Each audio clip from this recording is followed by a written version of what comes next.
உடனே அவன் கேட்டான், ஆண்டவரே என்ன வேணும் உனக்கு? எனக்கு ஒரு கண்ணு குருடாகணும் ஆண்டவரே என்னன்னா. எனக்கு ஒரு கண்ணு குருடானா அவனுக்கு இன்றைக்கி இதான் நடக்குது. கப்பலில் நண்டு ஏற்றிட்டு போனாங்களாம். நண்டு, நிறையா நண்டு, ஒவ்வொரு நாட்டிலையும் பிடிச்ச நண்டு. இங்கிலாந்தில் பிடிச்ச நண்டு, அமெரிக்கா கடலில் பிடிச்ச நண்டு, ஆஸ்திரேலியா கடலில் பிடிச்ச நண்டு, தூத்தூர் கடலில் பிடிச்ச நண்டு, எல்லா நண்டையும் ஒரு அண்டாவில் வச்சு கொண்டு போனாங்க. அமெரிக்காவில் பிடிச்ச நண்டு இறுக்கி பெரிய போட்டு பூட்டியிருந்தாங்களாம். ஆஸ்திரேலியா நண்டு பூட்டி இருந்துச்சு, அமெரிக்கா நண்டு பூட்டி இருந்துச்சு. ஏன் இந்த நண்டெல்லாம் பூட்டி இருக்குது அப்படின்னா, தூத்தூர் பிடிச்ச நண்டு மட்டும் ஏன்டா மூடாமல் வச்சுருக்கேன்னா, இந்த நண்டெல்லாம் திறந்து போட்டால் தப்பிச்சு ஓடிடும், இந்த நண்டு மட்டும் தப்பிச்சு ஓடாது. ஏன்னா ஒரு நண்டு மேலே ஏறினா இன்னொரு நண்டு கீழே இழுத்து விட்டுரும். அதனால தேவையில்லை. இன்னைக்கு இப்படித்தான் ஒருத்தன் முன்னேறிட்டான், அது பொறுக்கா. இது கிறிஸ்தவ வாழ்வு அல்ல. மாறாக கிறிஸ்தவ வாழ்வு என்பது தன்னையும் இழக்கவும் துணிந்த அந்த இயேசு நமக்கு கற்றுக் கொடுத்தவாறு நாம் எவ்வளவுதான் இன்றைக்கு அன்னை தெரசாவுக்கு புனிதர் பட்டம் கொடுத்திருக்கிறார் என்று சொன்னால், அந்த அன்னை தெரசா நமக்கு என்ன சொல்லிக் கொடுக்கிறாள்? Love love till it cost you. நம்மை வெறுப்பவர்கள் யாராக வேண்டுமானால் இருக்கட்டும், நாம் நேசிப்பவர்கள் நாம இருப்போம் என்று சொல்லுகிறாள்.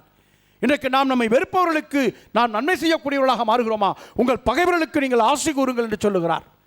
இன்றைக்கு நாம் போட்டி பொறாமைகள் இல்லாமல், ஆணவம் தற்பெருமை அகந்தை இல்லாமல், உளச்செருக்கு இல்லாமல், தற்பெருமை இல்லாமல், போட்டி பொறாமை இல்லாமல் எல்லோரும் நாம் இன்புற்று வாழ வேண்டும் என்ற உணர்வோடும் உறவோடும் ஒருவருடைய உணர்வுகளை புரிந்து கொண்டு உறவுகளை பகிர்ந்து கொண்டு வாழ்ந்தால்தான் எல்லோரும் சேர்ந்து இன்றைக்கு அந்த அம்மாவை அம்மா என்று அழைக்க முடியும். நாம் எல்லாம் இன்றைக்கு எல்லோரும் சேர்ந்து ஒரே அன்னையை பார்த்து அம்மா என்று அழைக்கிறோம் என்று சொன்னால், நாம் எல்லோரும் யார்? ஒரே தாயினுடைய பிள்ளைகள், ஒரே தாயினுடைய பிள்ளைகள். ஒரே தாயின் பிள்ளைகள் என்று சொன்னால் ஒரே ரத்தத்தை சார்ந்தவர்கள். எனவே தான் நாம் ஒருவர் என்ன சொல்கிறோம்? சகோதர சகோதரி என்று சொல்கிறோம். சகோதரன் என்று சொன்னால் சக உதிரம், ஒரே ரத்தம். நாம் எல்லாம் ஒரு தாய் மக்கள் என்கிற உணர்வோடும் உறவோடும் வாழ வேண்டும் என்பதுதான் அந்த தாய் மரியாளின் விருப்பம்.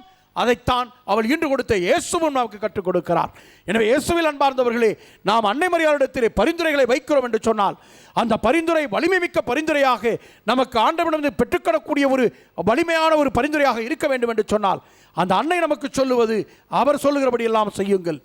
அவர் நமக்கு சொல்லுவது, நாம் பகைமையை மறந்து நன்மைகளால் நிறைந்து ஒருவரை அன்பு செய்து ஏற்று ஒருவருக்காக துன்புற்றாலும் தொடர்ந்து தொல்லைகள் வந்தாலும் எல்லைகளை கடந்தாலும் நாம் ஒருவரை அன்பு செய்து அன்பினால் ஒருவரை தாங்குவோம் என்கிற கிறிஸ்தவ மனப்பான்மையோடு வாழ முற்படுவோம் என்று சொன்னால், நிச்சயமாக அந்த இயேசு அந்த திருமண வீட்டிலே செய்த நிறைவை நமக்கும் கொடுப்பார்.